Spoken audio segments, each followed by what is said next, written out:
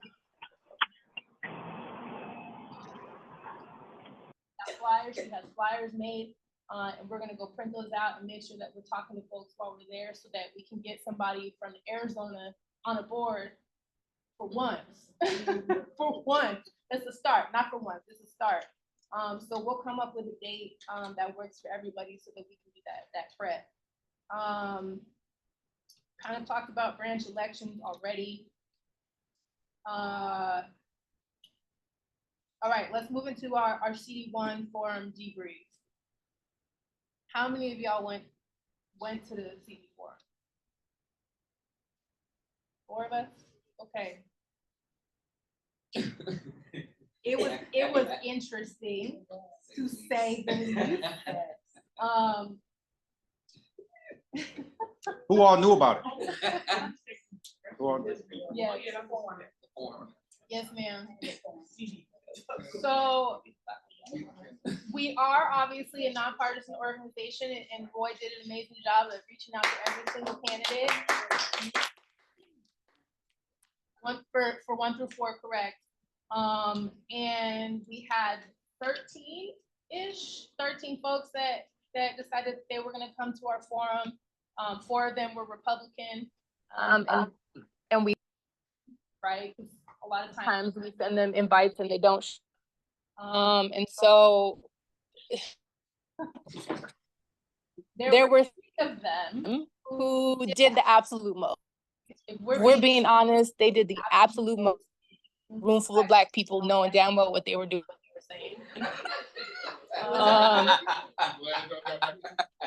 What? We heard it. It was not recorded. We had a young man who was running, a Hispanic man who was running for CD 3. And he was asked, did he support book banning? Said, you know, I support books being in, except when the books teach fellatio. That's what he said. I don't. That's exactly what he said. He said. Yes. Not. So, you know, conversations with folks that there is misinformation, and they're very good at putting fear into people. Can we, I'm sorry, can we address what the other lady said? We will. Okay. And so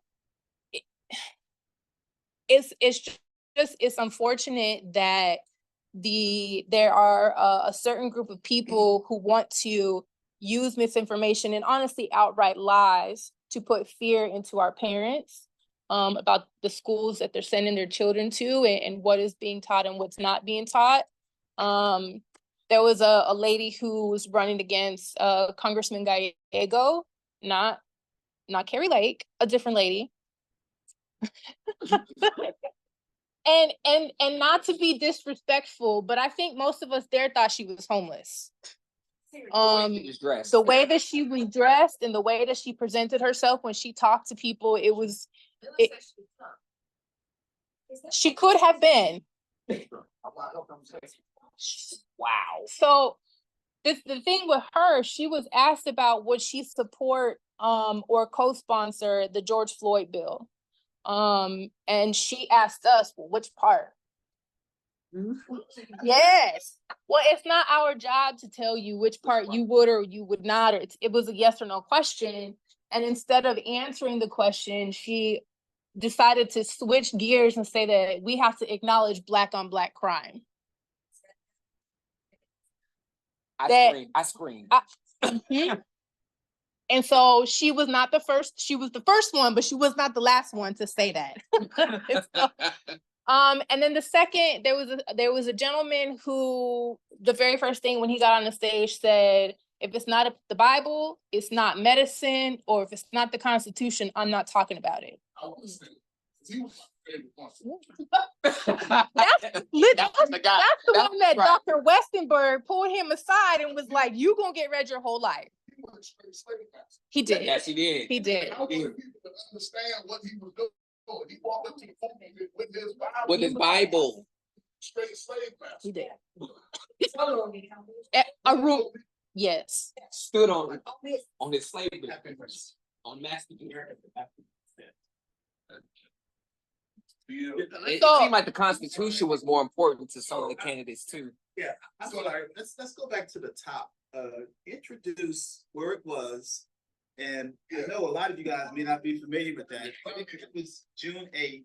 And go ahead. Set the stage because set it up. The Meet the Candidates Forum was hosted primarily by the Arizona State Conference of the NAACP in conjunction with Divine Nine organizations, Urban League Young Professionals, and the African American Christian Clergy Coalition.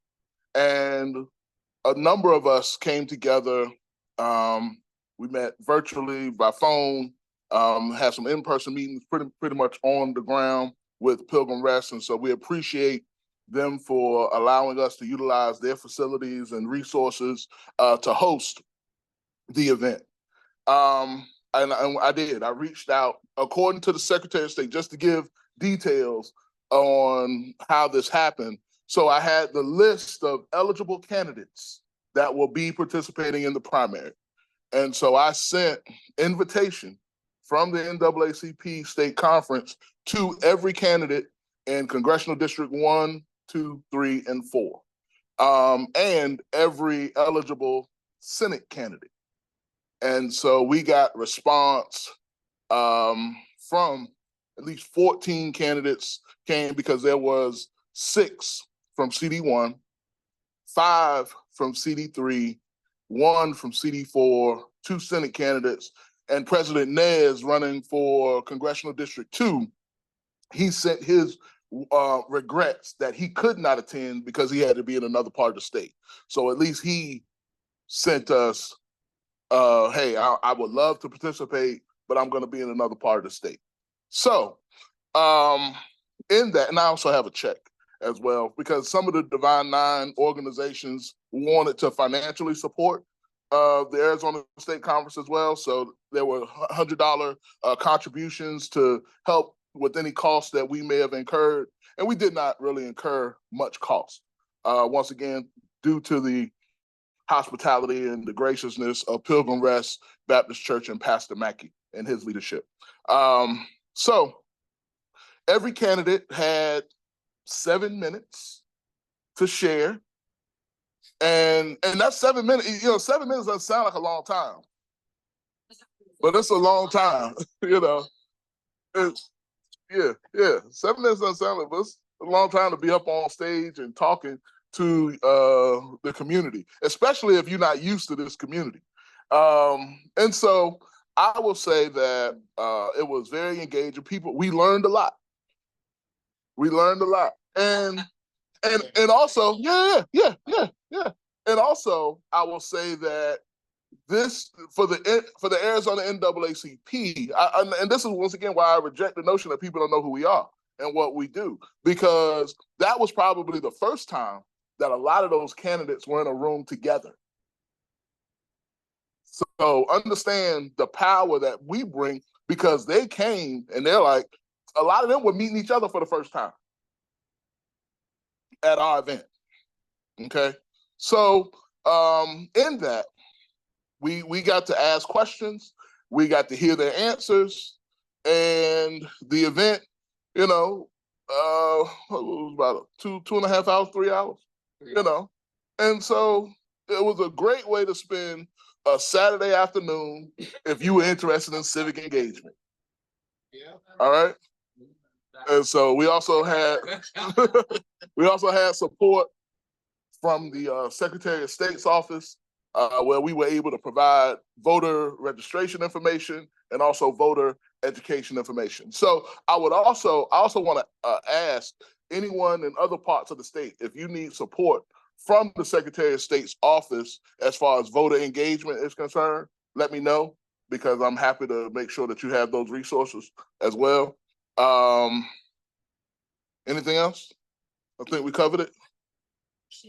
About the event itself, what happens next?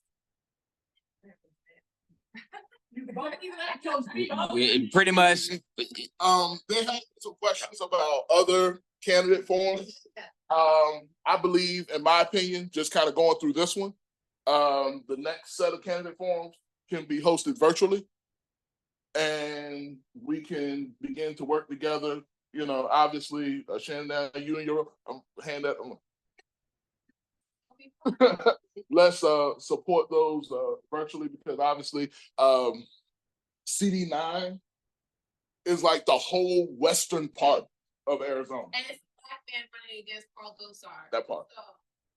Yeah. So just understand, so geographically, it would be almost impossible to hold a physical event that's equitable to everybody. Like, yeah. So I think the virtual option moving forward, probably, maybe if we want to do something in a couple of weeks, and obviously after July 30th, we'll be in the general election. So we can host some virtual candidate forums moving forward. So I think it might be beneficial for us, because the Corporation Commission, they're pretty much, you know, the folks that are running, that's it. Those will be folks that are on the general ticket. So maybe we could, our next one is the Corp Commission. And then after the primary, we can do CDs 5 through 9. Yeah.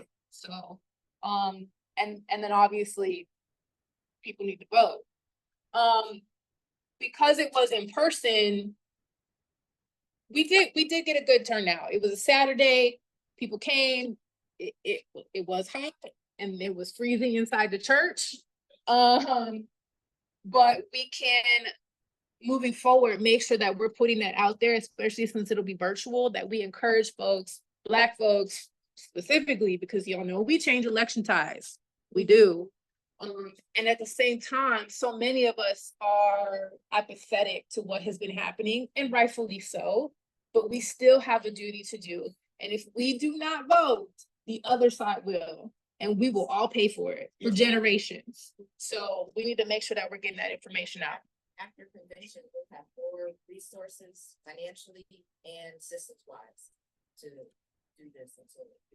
Okay, so our civic engagement, just for the folks on Zoom, what our civic engagement director shared is that after convention, we will have more time, more funding, and more resources to do things. It's unfortunate, and just so you know, we had a meeting with National back in like February, because our primary election is in July. It's much earlier than everybody else's, and we 2 months ago, not now, but now that you work.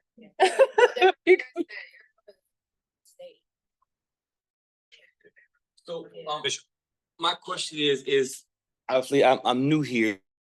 So my question is, how is this information being disseminated? So people like myself to say, I want to be involved. Where do I go? Who do I talk to?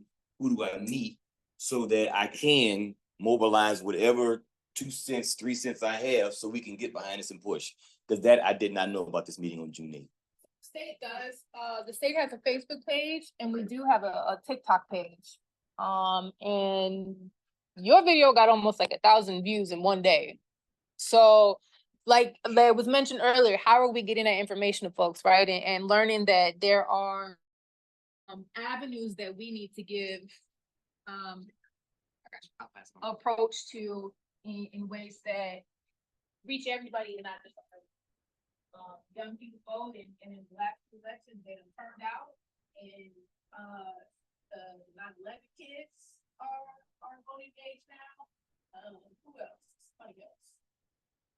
Shit, COVID babies might be old enough at this point. I don't know. Speaking to sisters, because talked about a number of times about our systems. And so, you know, it's one thing to organize an event. It's one thing to organize a voter registration drive. It's one thing to organize, you know, homeless actions or advocacy. But, you know, then we got to have a team that can communicate who's doing what and what's where. So, yeah. So I can't do all that. Are we doing forums that are down ballot? Because we're talking about CDE, but the down ballot races are the most important. Diane, can you take it over to Diane? Yes. Yeah, I wanted to tell you about the 3 forums that we're doing. And we being Central Phoenix, Ines Casiano now. We did one already on LD candidates, but we have 3 more coming. The next one is on school boards statewide. The one after that is on initiatives and resolutions that are on the ballot. And the judges. And the last one is on the down ballot races. Everything, the Corporation Commission, Water Board, you know, Justice of the Peace, constables, all of that. All right, so they're all on Monday, the 4th Monday of every month. So July 4th Monday at 6 p.m. virtual and free. So if you are on the action alert, this information. If you're not on the action alert, just give me your card or your email or whatever, and I'll put you on it.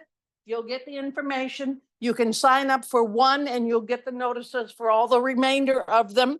But they are covering those 4 things. And we're also covering judges on the last 2, because judges are another issue. So they're free. They're Monday nights at 6 o'clock, 4th Monday every month. Okay.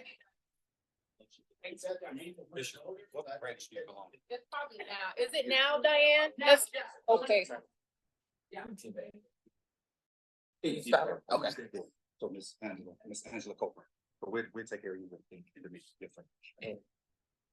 You know, in this whole conversation of inclusion and involvement, I just want to add again, Madam President.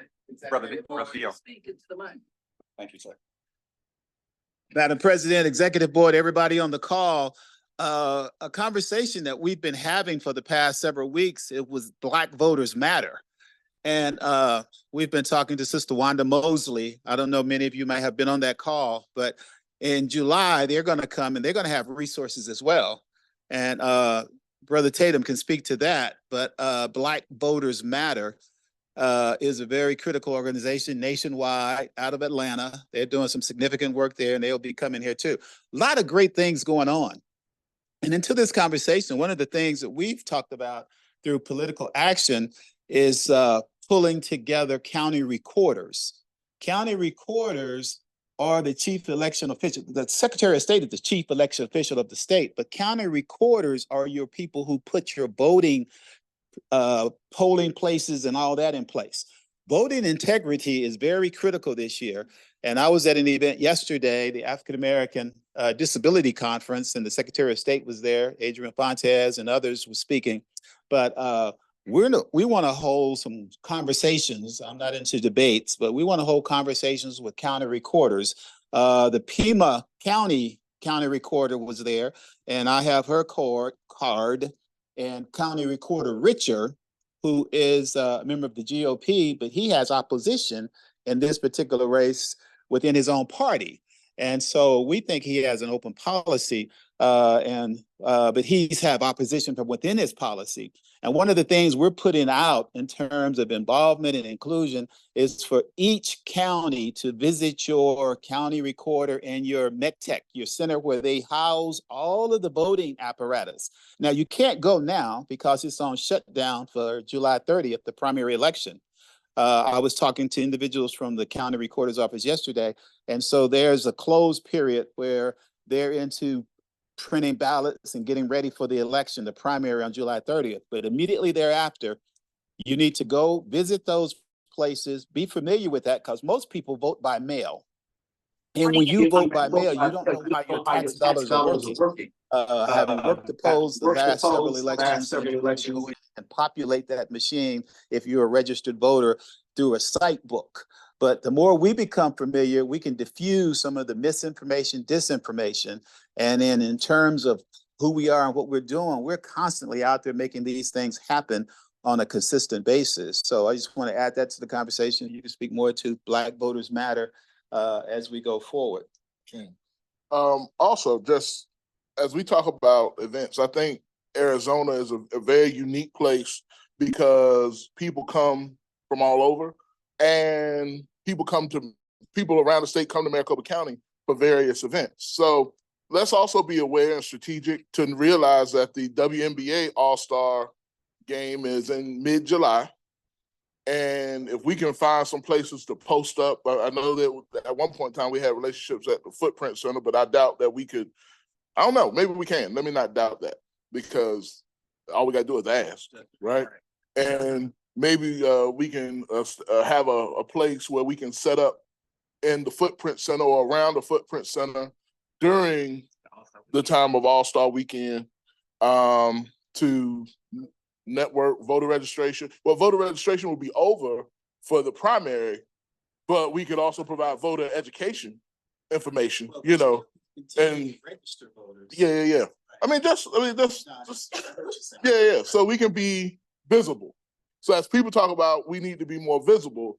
Let's be strategic and position ourselves to be visible. And I will say we did some things at Phoenix College when the NBA with the HBCU All-Star team came and the Black Voters Matter van. We got the Black Voters Matter van in town and gave away T-shirts.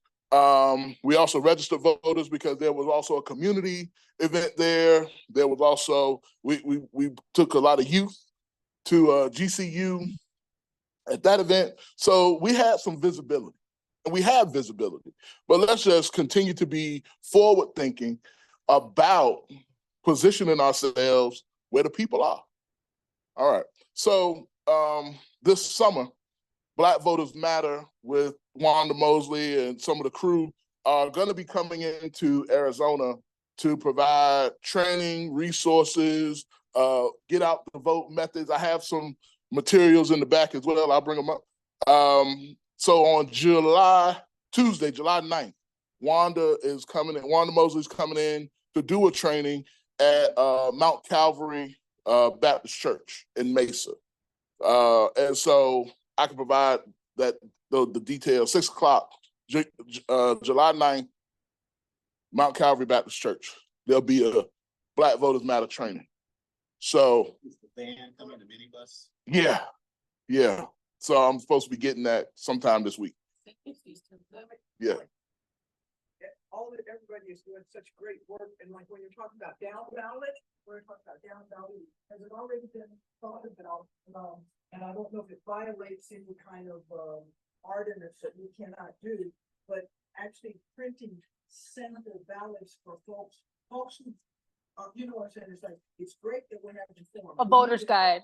But it's kind of like, here's actual visual, sample ballots. The vote for that I know we're a nonpartisan. We are a nonpartisan organization, but I know in the past, like the Arizona Informant used to do a sample ballot, and that's helpful for people who are confused. However, we can do that. That would be great. That's a way.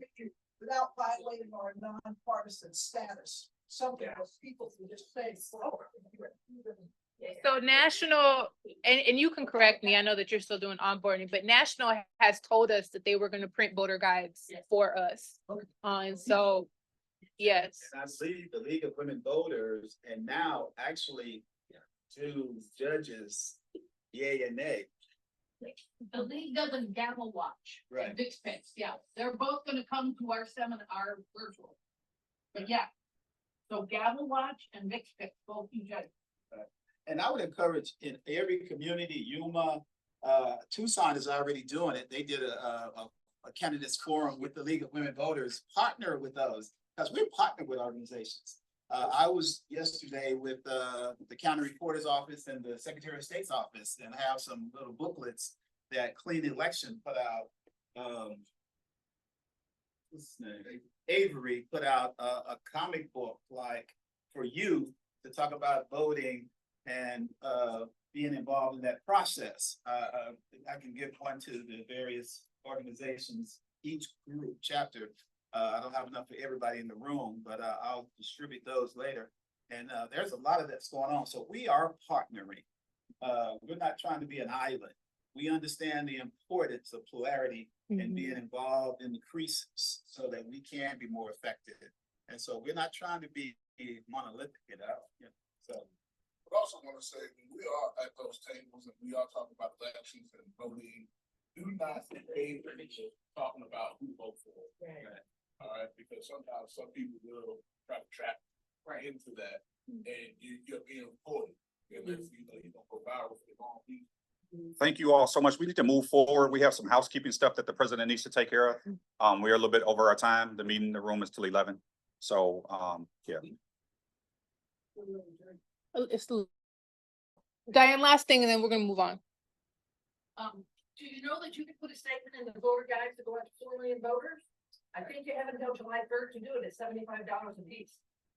Oh. Need to do that. And you can talk about any of the initiatives and stuff that's gonna be on the ballot. Can you email either that, Miss Diane? Yeah, and I do have 2 announcements I wanna make. We're gonna get to public. So housekeeping real fast, y'all. I know that National has already voted on the laws that year that we should be getting the updates for while we're at convention. A number of those pertain to the EC as a whole and take effect January 1.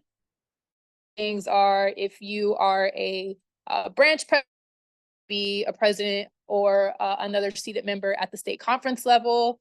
If you and your spouse are both serving on the EC, to be able to do so moving forward. And one of the new resolutions that is effective immediately, units who had local bylaws, those are now all null and void. They did pass that the only bylaws that the branches can use are the ones that National puts forward. So any bylaws previously is no longer in effect. And we're at, again, we should be getting the hard copies of those things while we're at the convention in 2 weeks. There are press releases that are going out from the branches. I asked that you send those up to the state conference just to make sure we're not having any issues in the word. I know that previously some things might have gone and Bishop Holt or myself were calls about said conversations and things that if press releases are going to go out, please send them to us first before you do. And that things need to happen in a timely Vice President Miller and myself will get so if you're going to be sending them out, you'll one of us and we'll get there are folders and those folders are meant for each. So if you have reports or that are happening, please put your information inside those folders into the Google Drive. You all have access, so you can all branches are doing things that hasn't been happening. The state conference hasn't appropriate reports to National. Before that'll be one of those things that we do. As of right now, when action stuff, they want to know what kind of event because it's very important. And so that any events, any flyers, folks at National wants to know what's going on political. We're just going to follow suit with everything else.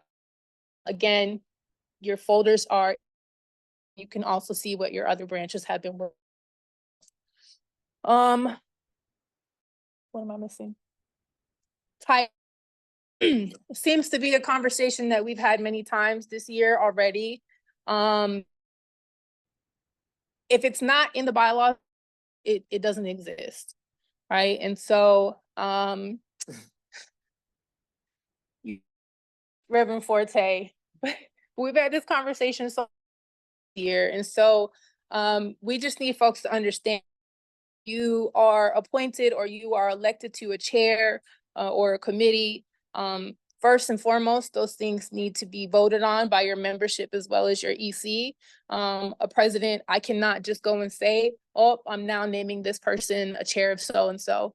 That needs to be put forth by the committee, and there needs to be vote and it needs to be reflected in your minutes. We are hearing the state that folks are coming into power being ratification of things. And so this is the notification to all today that that is not to happen. What am I missing? Okay, all right. Community news. We have about 15 minutes left, so I know that we have some news and I'd like to open it up to the floor. Diane. Number one, Randolph. They just won the Governor's Award for Historic Preservation, and the award was given Wednesday at Prescott. And they announced that the Randolph, having received this national designation, is one of a kind in the nation for a cultural, traditional, what are you pointing at? Oh, well, you can't hear me? Come on, they can hear me next week. So anyway, one of a kind of a cultural, traditional African-American community in the country. And that it is being used as a model for other small rural towns or African-American towns that want to be recognized themselves. So this is great. And national NAACP has studiously avoided ever mentioning Randolph at all. So when you go to the convention, hit somebody over the head with it, okay? And put down their next event is September 14th, Hispanic Days. Everybody drive down there and give them some support. And the last thing I want to mention is the Arizona Commission on African-American Affairs. I was appointed by the governor. I'm in the justice pillar. We just submitted a strategic plan for 3 years. We're going to be working on number one, passage of the African Preservation Act, like the Indian Child Welfare Act, to keep Black children in Black families and to keep the state out of your Black life in the first place. So we're working on that. First meeting's next month. And then we're working with Tucson NAACP justice reforms and on consumer scams, the state on consumer scams, especially older people, and on reparations. So that's the agenda for the next 3 years, which might be, a little bit to do. And it does seem like there's not been a lot of cooperation and coordination with NAACPs and the African American Commission, because of pillars, not just justice, but education, health, and housing, all the same things you're working on. So are you coordinating with them? It doesn't appear to be so. And so you should. Can you very briefly share with everyone the detriment of the decision for the Chevron deficit? Briefly. Yeah, okay. Well, the rule had been that when there's a law passed that says, okay, Congress says pass a law to make clean water. Then it went to the water people, the department and the executive branch, experts and professors and this and that to come up with the proper rule. So then they come up with common and then eventually it gets passed as a rule. Well, now they've changed and they've taken that power away from the executive branch, moved it over to the branch. And so now when there's a question about whether or not that rule should stand, it used to be that if it's a questionable, the court would defer to the expertise of the executive branch department, whoever that was, energy or water, whomever. That had been taken away. So now a judge who does not have the expertise of these scientists, et cetera, will be making the decision, whether it is a good decision or not.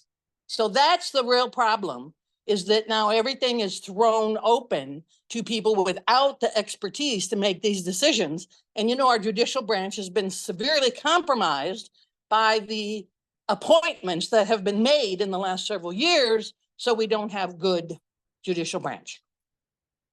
Change, right? Like, can you talk about what the other categories that this will affect? It will affect every single agency, whether they're the health agencies on health policy, children's, the policies on child welfare, the policies on everything. It's not just water and air and agriculture. It'll affect the policies from the Department of Agriculture. So every single executive department who makes decisions about the rules after they're passed by Congress will now be open to this. And one of the things also I heard is that who has the expertise to hire or the money to hire the scientists and all to write these rules? Big corporations. That's who has the money. So they're going to be writing their own rules to regulate themselves, which is never a good idea. This linked to Project 25. Yes, it is. To destroy the executive power, yes, regulatory power. Voting, and they are disenfranchised or disillusioned by President Biden. We understand, right? Validated. And also, they understand Project 2025. So remind them that if we do not elect a certain person, the other person will implement Project 2025. And that's it. We all finna be in concentration camps after that. That's it. Yeah. That's it. Okay. Next, community news. Who else? Dr. President Harding, come on. It's news.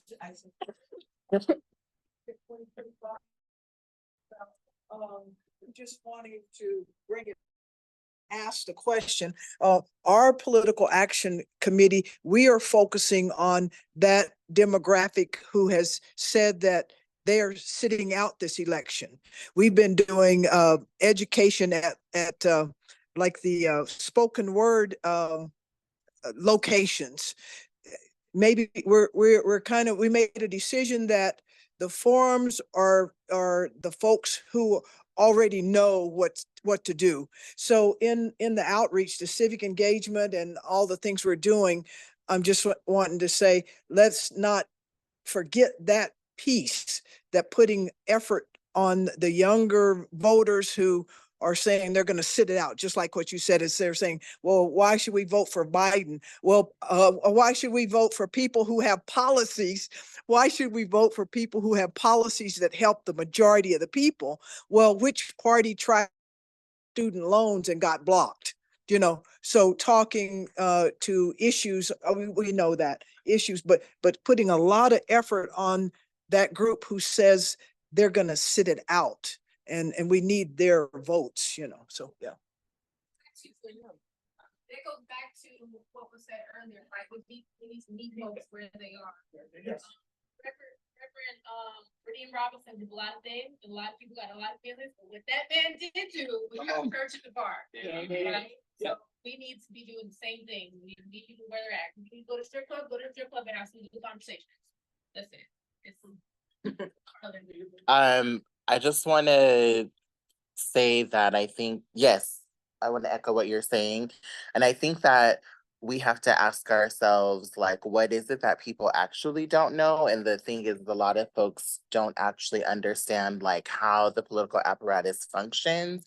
And that, like, as people who are involved, we have to remember that everyone doesn't just, like, know those things. And that, like, when we're talking about systems, a lot of people have been failed by systems, and that includes understanding. So like telling folks, like helping people actually make the connections of like who is because people don't know like who is responsible for what, right? A lot of folks are just like, the president can do whatever they want. And I'm like, no, we live in a democracy-ish, so that's not entirely true. And like folks really do not understand that like the three branches are responsible for different things, and your members of Congress are responsible for different things, and your state legislators are different than responsible for than what your county is responsible for. So like a lot of folks truly do not understand like the basic civic things. And I think that a lot of the conversations that I have been hearing folks have is like, folks are not talking about that piece and actually like asking people, do you actually know who's responsible for this thing? And starting there, because some folks don't. And then doing that and being like, oh, okay, that makes sense why you're feeling the way that you are, but here's who's responsible, and here's why this decision matters, and here's how that's tied to the Supreme Court, and here's how, right? Like moving away from the part of like of judgment, and then also just like telling people why they should care about an issue or not, and helping people actually understand how the decision that we're asking for them to make or not, and what participation means and looks like, and how that's tied to some of the things that they may care about. Because a lot of folks are not making those connections because they don't know any better, because they're not being told. So the important is to what DL was saying earlier, that voter registration is important too. But if we are not educated our voters, then registering them means nothing, right? And so I think that many of us, or most of us, can agree that the most dangerous thing to the human race is ego. Yes. And when folks do not know what powers these hold, then they feel less confident to do the voting. And instead of asking, I don't understand what this is, can somebody teach me? They just don't do it at all, right? So our job as folks who are civically engaged is to make sure that we're making that information readily available so that folks don't have to ask, because it's already there. It's truth. It's not just misinformation, but it's the truth. Here's the facts. This is what it is. And that folks trust us as a reputable source of civic engagement information. It's valid. Yes. So very powerful statements, because in all of our getting, we need to get an understanding. And that's what a lot of folks don't have. I love that. I just wanted to quickly speak to where the people are. We're talking about how to actually physically reach out to them. And it must be said that we are only as good as our systems. We are only as good as our technology. So if we are not using technology, then we are not really reaching people. So I just want to encourage everybody that, as it seems like we are all out heavily in the community, when we are out, we shouldn't just be asking people for membership. Please be collecting their phone numbers. Everybody has one of these in their hand. Please be collecting their numbers and messaging them regularly, because we are all reading our texts. We're not all answering our phone calls. And we did a study at work, and it was like the national average for people opening their emails has decreased every single year. It's went down 10% or more every year. So we think we're reaching people just by emailing. It is a mistake. We have to start equally collecting phone numbers the way that we are emails, and reaching people through text messaging. And the auto text apps are very inexpensive. You can text 500 people at one time for like $59 for the year whenever you want to. So I encourage you all, while you're out in the community, reaching out to people, to collect phone numbers and reach them through text messaging, because that's where people are. They are on their phones. Mm-hmm. I was just going to add that a lot of people that are transplants don't know of all of the political issues that are going on in the state. They're civically engaged where they come from, but it's different here. So if there's a baseline studies that can be, like I said, a report card that could be shared with someone, so they're not late to the party or then trying to play catch up, they can immediately transplant and get right plugged in and say, okay, this is what moves this needle. Okay, this is the person responsible for that. Because when you don't know that, sometimes it may take you months. So again, a lot of these things you guys are talking about, it seems like things that you guys are entrenched and already know. But for a newbie in the state, not a newbie to civic engagement, I'm now trying to play catch up.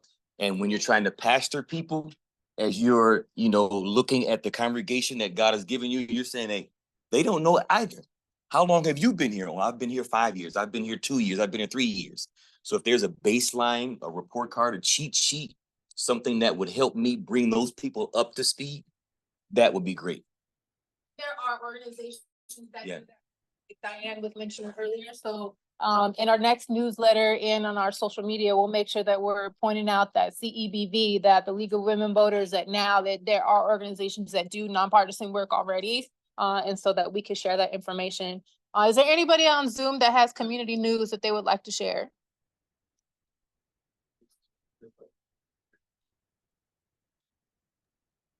President Sears speaking. There's been a few people that's asking for Ms. Fallon's information because President Meeks, that's who's giving the information, because here on Zoom, we can't actually tell who's doing what. So we definitely will need her information because, like I said, she has some wonderful tools and forms that she's created. And if we can have a way to share that out to our branches, that would be great. Because just spending 5 minutes from her, just getting those excellent resources is something that we need, especially when it comes to technology. Absolutely, President Sears. Vice President Miller is going to drop her email into the chat box right now. It's the youth email. And one of the great things that Ms. Fallon has done already, among many, is that she has already put together essentially a training program for any youth advisors that are coming into the fold. And so, and programs for their youth moving forward. And so that we're not just out there flailing in the wind, that she's got some stuff that she's already put together. So her email should be in the chat box for y'all, and she can touch base with all of you. All right. Anybody else? President and secretaries, I need you to stand by for me after we're done. Yeah, just real quick in terms of community involvement and collaborations. This is the collaboration and the conversations we're having with Clean Elections and the Secretary of State and County Recorder's Office. One of the staff there did this book. It's Captain Activate. And it's a really good book to engage youth in the importance of voting. And I can get more, or you can go directly to Clean Elections and you can request these there too. This is a great engagement. You know, youth like comic books and they reading. Also, through the Secretary of State's office, they have a unique URL. And I think Maricopa already has this and some of the other branches, but I put out an action alert earlier this year about the unique URL that we distributed to everyone. The Secretary of State's office have this unique URL, which you can turn into a QR code. And so this is something we did through the fraternity, but you can do it through various organizations, churches, or whoever, and individuals can just hit the QR code. It populates the voter registration application on your phone. You complete it on your phone in 3 minutes and you submit it back to the Secretary of State's office immediately versus the paper trail of registering someone, which is not bad. If you take some paper trail and register someone, then you have to take that to the recorder's office and submit it. This goes directly there and it's a done deal. We've been doing this. I've presented this to the D9 organizations and to some of the branches. I think have reached out to the Secretary of State's office. You get the unique URL, you complete the application, you have this. Lastly, need to have a conversation. We've talked to Dr. Westenberg, who's the political action chair, and was out all day on Juneteenth, as many of us were, went to the club. We want to engage you in an activity. We were thinking something musical, something with spoken word and things at the Capitol, and then we're going to do two. It hasn't been in place yet, but we're talking about it, inviting them to participate. Got to meet them where they are. We get that. I have two questions. Do you know were there any people that were No, no, that individual is he creates things himself. So Okay. he engaged some youth and he did that. Okay, and then for your event, I think that someone had asked the question earlier. Are y'all like asking them for what kinds of things do you want for us to do? Yeah, this will Like, be a what kinds of spoken word, conversation? a What I'm musical saying, did type you thing. talk together? We in the process of that. And we already have young people here through the various branches of the college and youth divisions of the NAACP. We have those individual conversations. So that'll be virtual and it will be in place probably at the Capitol Mall where decisions are made. But that information will come out. Lastly, congratulations to the civic engagement chair. In my report, one of the things that I talked to the notorious DP, Diane Post, about this the other day, restoration of rights. Very important election coming up, as all elections are important.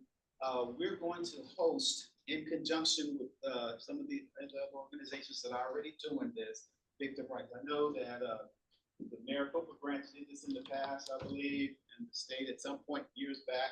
But restoration of rights, voting rights and civil rights, they go hand in hand. So we're going to be trying to complete that information, touch base, connect with the individuals that are doing this. Brother Khalil, the number of legal organizations are already doing this. We don't have to recreate the wheel. We're going to partner with them. We're going to host this in places where we are. Hope to have at least 3, west side, south side, and east side, in the coming prior to the November election. There's a time process though. It's 45 to 60 days where individuals have to submit their applications. So those are some things that's happening right now. Appreciate the time. Thank you, Dio. For the QR. So it's a unique URL. Unique URL. The state conference has voted that the branch who registers the most through their unique URL will get a donation check of $1,000. So if that's any incentive for y'all to register your voters, we will support that. We have bags. We have bags that are for sale. Any of the proceeds that are purchased for the bags go to our youth fund. And so folks can buy them online, or they can, if we're out at events, they can purchase them there as well. We are working also on getting a square meter so that when we are at events, folks can just do a square, even if they want to do their membership, they can just do it that way. We're trying to move the process along and making stuff more accessible to folks, right? We apologize for the technical issues today for those of you that are on Zoom. This is our first time having an in-person quarterly meeting in who knows how long. But because of today, we know what issues that we need to fix moving forward. And so we'll make sure that those are taken care of. Additionally, we would like to have our quarterly meetings around the state, not just here in Maricopa County. So if any of our branches that are outside of Maricopa County would like to host Q3 and Q4, please let me know, and that way we can work to set those up. We fully believe that historically Maricopa County has monopolized all of the power, not just at the state conference, but in elections and everywhere else, right? And so this state conference wants to make sure that we're sharing love throughout the entire state. And that's going to look different and it's going to take some effort, but that's what we want to do, right? We want to make sure that we're reaching everybody. So please consider hosting our next quarterly events. We also are having a fall convention that we're calling our Fall Fest. That will be held on October 26th. We're in between 2 locations right now, so we'll keep you updated on that. But registration is open for our vendors, and all vendors can come. There is a fee, and based on the type of organization that they are, will be the fee that they pay. You should have seen all of that information in your newsletter. There's a Google Drive folder that has all the information as well. So if you have any questions, please feel free to reach out. And with that, can I get a motion to adjourn, please? Oh, I'm sorry. I move that we adjourn. Thank you. Yeah, I don't have a lot of these, but be ballot ready. Yes. Oh. Brother Beal, there's a motion on the floor. Oh, I'm sorry. All right. Unreadiness. Unreadiness. There, please take some food with you before you leave. You know, the food we wasn't supposed to have here today, apparently. And then the president and Madam Ms. Fallon. Oh, I'm sorry. We had a motion. Yeah, thank you. We had a motion. We had a second. Can I? If there are no objections, you can say if there are no objections. All those in favor of adjourning, please say aye. Aye. Any opposition? No. Thank you. We gonna be. Black voters by the flag, but you can take. Brother VP, can you stick around too? Let me talk to you. Brother Quiet, you could get it along. Thank you. Thank you so much. Thank you. Brother Quiet, don't leave, please. Thank you guys for coming. Thank you, Brother DL.